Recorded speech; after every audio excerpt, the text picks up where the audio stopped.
Rent versus buy. Which makes more sense in the current real estate market this 2024? Welcome back, guys. In today's video, we're going to be diving into the age-old renting versus buying dilemma, and the results may surprise you. A recent analysis has uncovered a strategy that may put renters ahead when it comes to wealth building and financial freedom. The key? Channeling the excess money that would typically go into housing costs and investing it into the stock market, particularly in low-cost index funds. Color me curious, but I decided to put this theory to the test using an online rent versus buy calculator. Plugging in the data for Chula Vista, California, Zillow's most popular large city for 2024, with average home prices, down payment, mortgage rates, and comfortable monthly rent figures. You know what this rent versus buy calculator told me? Buying will never be cheaper than renting. But as we all know, real world decisions aren't always that straightforward. So is this rent versus buy math really that simple? And what do they mean when they say the 8.71% rule? We're going to uncover the nuances and dig deep to find an answer to the renting versus buying debate. So stay tuned and find out more. So according to the experts in today's market, renting is just the clear winner. Check this out.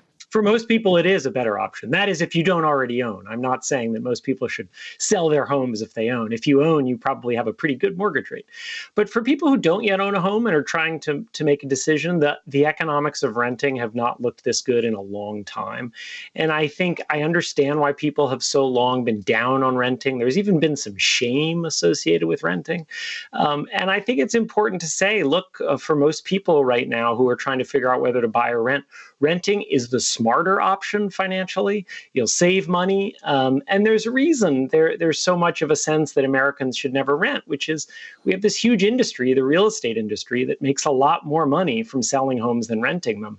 And it helps to get out this message that people should buy rather than rent, when in fact, many people should rent. But take note here, guys, we're talking about the current market. And as we've seen over the past couple of years, maybe even decades, the market is a fickle thing. Prices can and have changed overnight, and investors who pay attention and make moves accordingly are usually the ones that come out on top, like us and our financial freedom fam right here, right? Now, a good rule these days, coming from housing experts, is the 8.71% rule. So this home ownership calculation rule is all about considering the extra expenses of owning a home, such as property tax, maintenance costs, and of course, the cost of capital. Basically, the opportunity cost of what you could be earning by investing your down payment elsewhere, like the stock market. More on that one later. These three costs are the major factors in the overall cost of owning a home, and we always need to kind of factor them in when figuring out our monthly home budget. Now, on average, these expenses add up to about 8.71%. Property tax, 1.1%, plus maintenance costs at 1%, plus cost of capital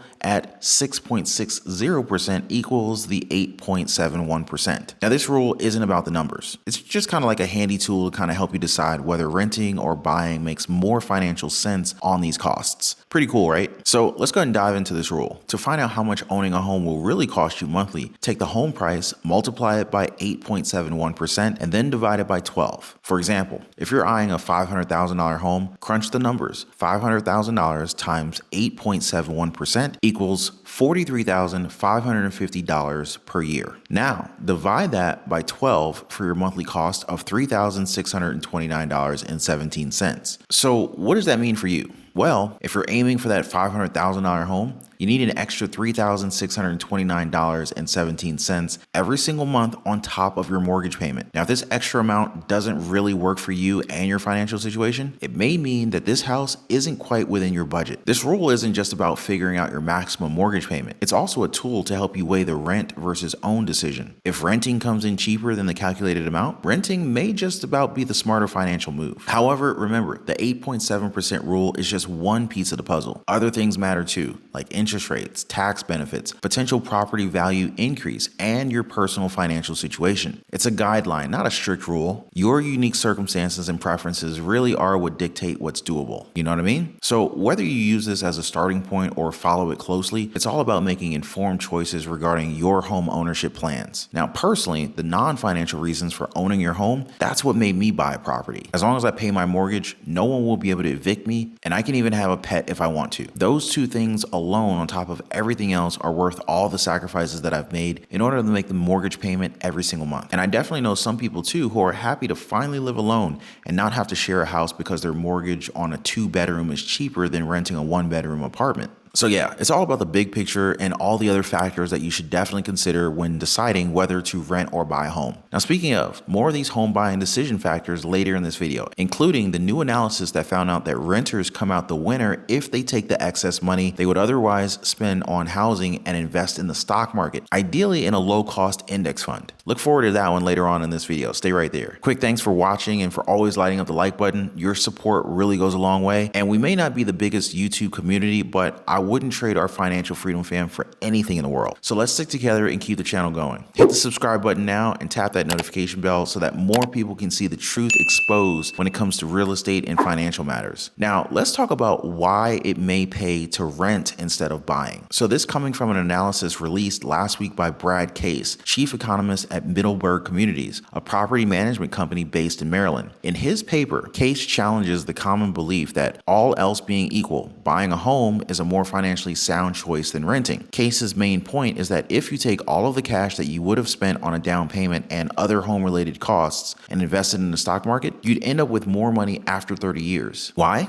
Well, because stocks historically yield higher returns over the long haul, 7.6% annually over the last 50 years compared to houses at 5.4%. Now, the usual argument for buying a home makes sense on the surface. When you cut that rent check, it's gone forever. It's not coming back. But with a mortgage, you're building equity on the property that you can then sell or borrow against. The only part you're losing is the interest. Plus, since home values generally rise over time, your dwelling doubles as a smart investment. In fact, data from the Federal Reserve shows that for most middle-income families, most of their wealth is in the form of a home. As they say about home buying, when you own your home pays you. When you rent, you and your home pay your landlord. But the typical arguments in favor of owning a home overlook a couple of key factors. Firstly, renters save on a lot of expenses that homeowners have to pay, like maintenance and even extras such as a pool, gym memberships commonly thrown in with higher end rentals. Secondly, buying a house often requires a huge investment of cash up front that could otherwise be invested in stocks. Consider a 20% down payment, enough to dodge mortgage insurance. That's about $78,360 for the median price home. And don't forget, when it comes time to sell, you'll be paying out a commission to a real estate agent, usually in the ballpark of 5 to 6%. In his analysis, Case pitted two buyers with identical incomes against one another, one choosing the median priced new home, the other opting for a median priced apartment rental. The renter took the down payment cash and any extra savings from renting instead of buying and tossed it into a typical investment mix of 69% stocks and 31% bonds. Who comes out ahead? Well, it depends on when the comparison begins, because the stock market and the housing market have varied significantly. Over a 30-year period beginning in 1982, the home buyer ends up with a net worth of $703,398, while the renter had $858,990, putting the renter ahead by $155,592. But if the contest began in 1972, only 10 years later, the home buyer would be ahead $340,154 to $280,181, a difference of $59,973. I think more than the outright call out of renting wins, it's the fact that timing also does seem very critical when it comes to buying a house versus renting one. Plus, there's so many other calculations that other people like to put in. So for example, I got this from a friend of mine. He said that when we buy a house with a 20% down payment, that is a 5x leverage to start with because the home value appreciates on the total price of the home, not just the down payment. The appreciation of home price is protected from the capital gains tax up to $500,000 for a family. Unlike a brokerage account, the leverage gets lower as the equity increases, but then one has built up equity. Another great thing to like about mortgage payments is that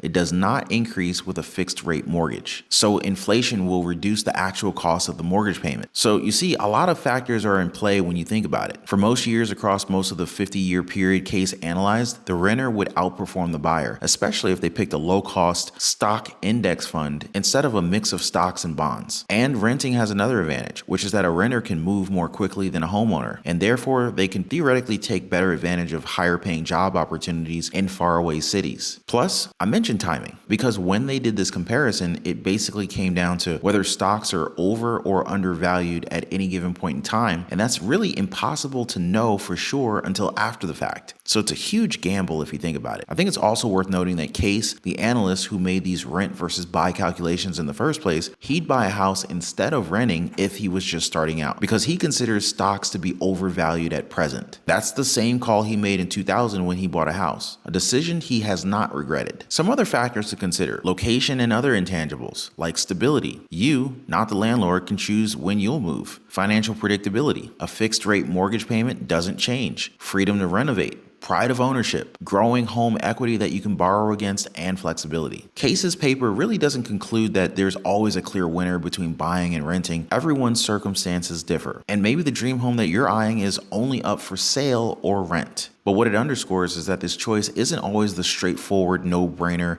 it's often made out to be. It's crucial to consider home ownership and renting within the broader scope of managing your finances. Those who insist, of course, buying is the only way, they're missing the mark. It's not cut and dried. It never will be. But hey, it doesn't hurt to talk about it, am I right? And that's exactly what we're doing right now. We're sharing, comparing notes to really wake everyone up regarding their financial senses and to help one another out in our financial freedom goals. Just a conversation, guys. Drop a comment down below and let's compare our thoughts together. More financial truths exposed in the next video. I'll see you guys on the next one.